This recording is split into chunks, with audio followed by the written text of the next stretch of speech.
Hello, my name is Tara Faulk. I am a 2010 graduate of Georgia PCOM, and I do have experience with microaggressions coming from both patients and colleagues.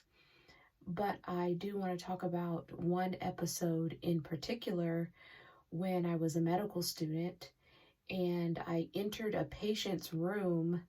In the morning, I was doing my pre-rounds, and this patient had a family member at the bedside.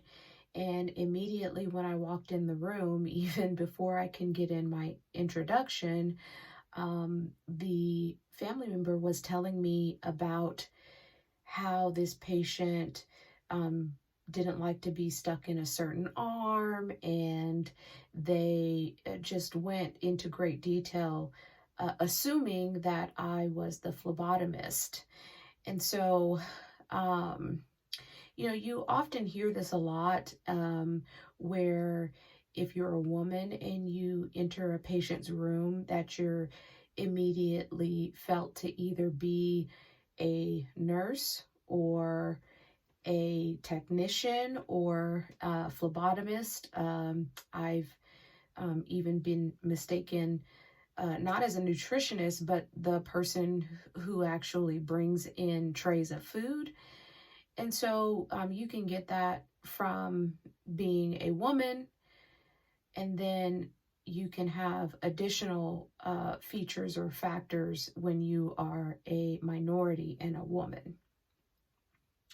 So in that moment, I did allow the person to finish, and then I explained who I was, the medical student. And one thing about microaggressions is that it's not always intentional.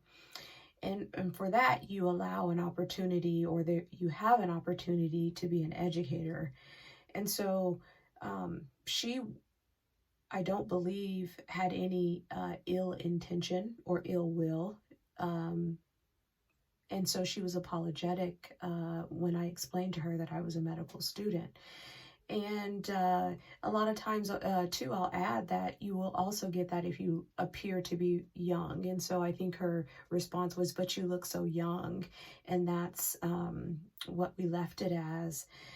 Now, I have also had situations similar, where there has been an opportunity for someone to advocate for me.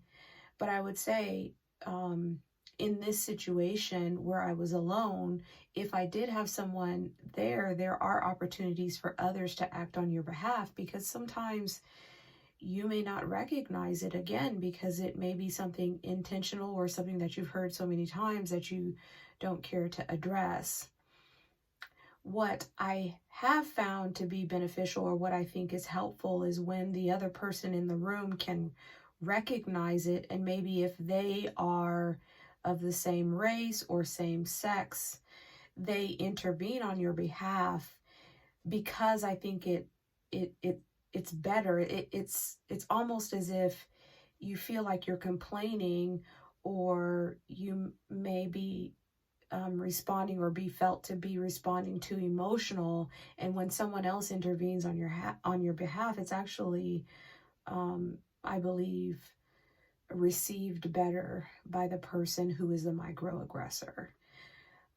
So if someone is a bystander in that situation and they have experience and they recognize this, then correcting, a gentle correction from another person, I think it comes from a good place, and it helps to educate the person.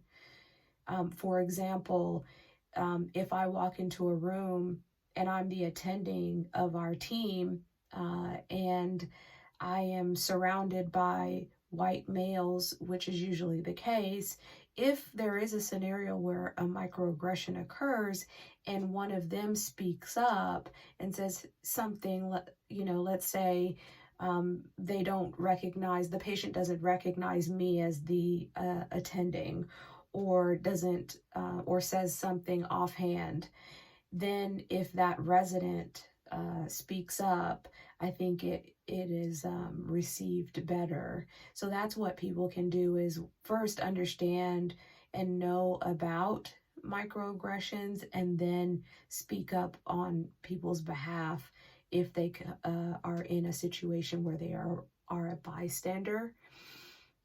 That is a positive thing, and I think that that's where we're moving toward, but we still have a ways to go.